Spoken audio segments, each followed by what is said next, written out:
Senatress Pate. Thank you, Madam Speaker. Honourable colleagues, I rise guided by the wisdom and sage counsel of our former colleague, Senator Baker, when he often implored us to ensure that when we consider legislation, we consider it in as fulsome a manner as possible, and that we ensure that our record is as complete as possible for those who come after and look to our debates. Those who know what it is like to have very little economic, gender, racial capital, those who know what it is like to be judged incapable or unworthy, know far too intimately the corresponding levels of disrespect, disregard, and disdain heaped onto such substantive and systemically inequitable starting points. This is the state of play for far too many people with disabilities and Bill C-22. If the government is serious about challenging and redressing this unacceptable status quo lived by too many people with disabilities, they must and they will support the amendments made by our Senate colleagues at the Social Affairs, Science and Technology Committee during their study of Bill C-22. And they'll continue to work together for further improvements during its implementation. The amendments and important observations breathe life into our constitutional responsibilities, including, as underscored by the Supreme Court of Canada, namely the protection of minorities, the ability to take the long view of legislation and policy developments, and the willingness to study and advance issues that may be too controversial for an elected body. Kudos to our colleagues who have carried out these duties and, as the Minister invited them to do when she testified before the committee, have made amendments that assist the Minister, the government, and ultimately those most likely to be affected by the bill by strengthening it in ways you were asked by the witnesses who came before you.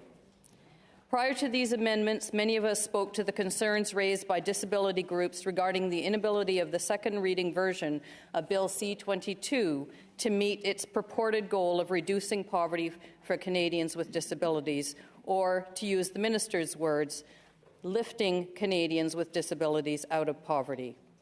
Without the amendments made at committee, Bill C-22 is an empty shell lacking in concrete commitments to adequacy and dependent on the whims of future regulators. Although we were urged to pass this framework bill and trust the regulatory process, we thank colleagues for recognizing the inadequacy of such an approach, and worse yet, the resulting burden that would place on people with disabilities to convince prospective governments to act appropriately. It is heartbreaking that we seem increasingly ready to ask the most vulnerable, dispossessed, and marginalized communities to put their faith in processes that rarely work to their advantage. This is the anachronistic charitable approach of the 19th century, where those living in poverty were expected to be content with whatever the government of the moment felt was, quote, good enough. As senators, we have a particular and a specific obligation to ensure this legislation meets its poverty elimination purpose by ensuring the framework it proposes is sound and that it enshrines in law the necessary protections and principles through which regulations should then be developed, not the initially proposed other way around.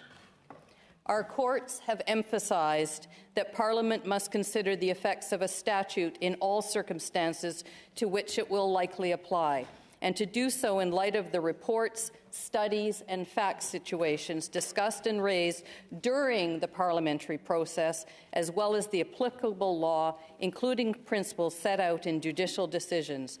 Among these is also the constitutional principle that includes a commitment to provide essential public services of reasonable quality.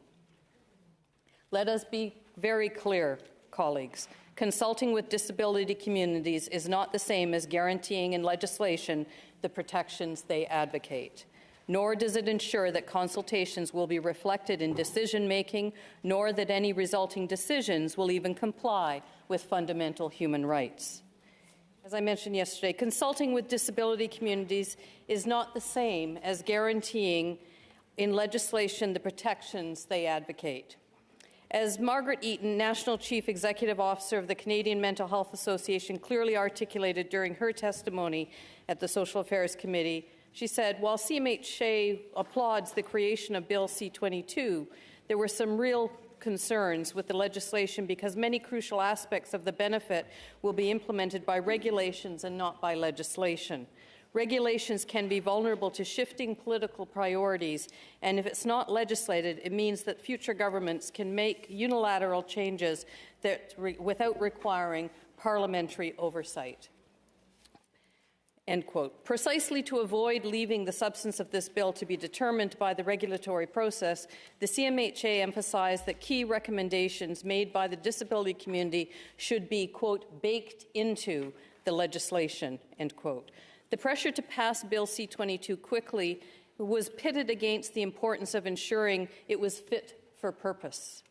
This irreconcilable framing reflects a very real and urgent need to address and redress the disproportionate and shameful poverty rates for people with disabilities in this country.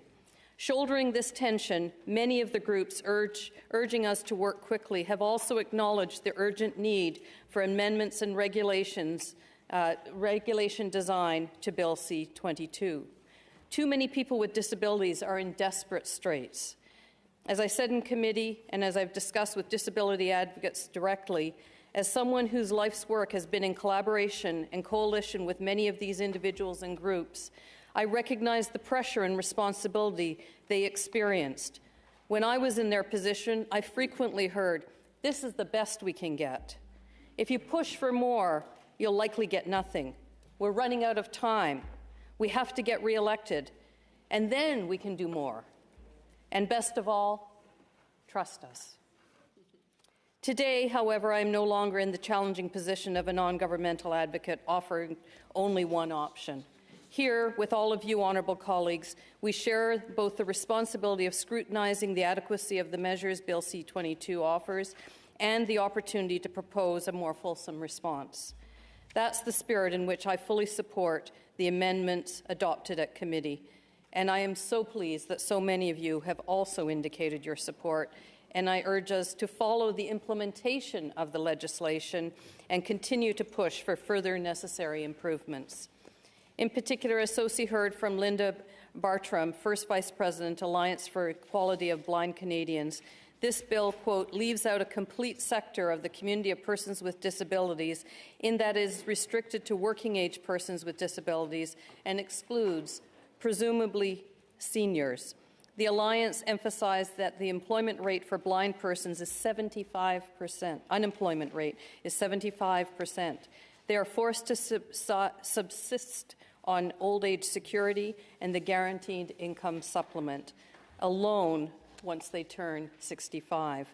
Their impact analysis showed that these individuals are subsisting well below the poverty line. In Ontario, for example, a single person who qualifies for the Ontario Disability Support Program receives a maximum of $1,228 per month.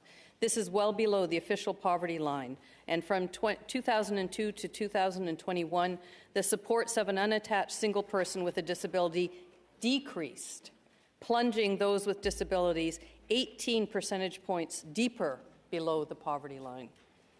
Friends, in most provinces, the majority of people in receipt of social assistance are persons with disabilities. This bill, now with its amendments, has the potential to change that, has the potential to take a huge step forward toward the elimination of poverty in Canada. Minister Qualtrough heralded Bill C-22 as a once-in-a-generation legislation. I agree with her, and so if we only get one chance in our careers to do this, we must get it right. All the more so given our roles and responsibilities as senators. As committee discussions here and in the other place underscored, adequacy must be enshrined as a fundamental principle of Bill C-22 in order to ensure that Canada Disability Benefit provides the necessary supports for all people with disabilities to live with dignity. If the government is planning to fulfill this promise, then why not provide for adequacy up front? Why ignore this deficit? Together, we can fulfill our mandate to represent the interests of and address the issues faced by the most dispossessed, the most economically disadvantaged, individually marginalized, and historically ignored. Human rights and equality litigation experts have identified that, as it was introduced, as originally written, Bill C-22 would assist middle-class folks with disabilities. It could also be a windfall to provinces that, as many did with pandemic benefits, may feed their coffers by clawing back provincial benefits in response, while leaving those with the least to languish. Without national guidelines with respect to adequacy, the poorest will likely not just continue to be neglected, but worse yet, be plunged ever deeper into poverty. As evidence mounts that increasing numbers of those without adequate economic, social, and health resources to live in community are considering end-of-life options preferable to the desperation and despair of deep poverty, this issue is made even more urgent. Disability groups have demonstrated that they are ready and eager to play their part in the meaningful co-creation of regulations to realize the Canada Disability Benefit. It is now time for us to ensure the framework proposed by Bill C-22 is strong enough to support its ambitions and that the burdens of any flaw in the legislation will not be borne by disability communities.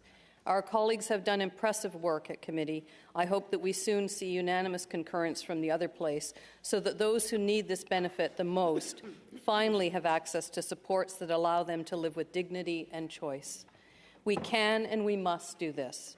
The time for heartfelt intentions that deliberately ignore the needs and interests of the most marginalized has passed. It is time to do our job and make the Canada Disability Benefit just that. Miigwech, merci, thank you.